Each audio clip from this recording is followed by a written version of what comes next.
కర్నూలు జిల్లా మంత్రాలయం కౌతాలం మండలంలో ఉరుకుంద ఈరన్న స్వామి పుణ్యక్షేత్రంలో అమావాస్య లక్ష్యం చేసుకుంటూ వసూలు చేస్తున్నారు. నిబంధనల ప్రకారం కేవలం 20 రూపాయలకు ఒక టెంకాయ విక్రయించాల్సి ఉంది. జత టెంకాయలు 100 రూపాయలకు విక్రయిస్తున్నారు. ఇది ఇలాగే కొనసాగితే భక్తులు నిలువు దోపిడీకి గురి కావాల్సి వస్తుంది. ఇదే తీరు కనుక ఒక సంవత్సరం మొత్తం కొనసాగితే ఎంత దోపిడీకి గురవుతారో ఉరుకుంద ఈరన్న స్వామికే ఎరుక. భక్తుల నుంచి 100 అదనంగా ముక్కుపిండి వసూలు చేస్తున్నారు.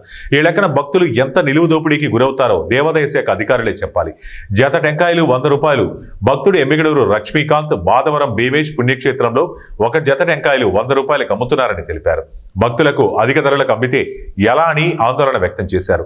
ఇలా అమ్మితే పేద భక్తుల పరిస్థితి గురించి అధికారులు ఆలోచించాల్సిన అవసరం ఉందన్నారు. పేరు లక్ష్మీకాంత్.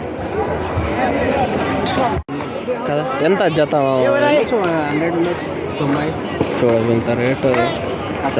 ఏ ఊరు? మాధవరమ్మ. పేరేమి? భీమేషా? ఓకే.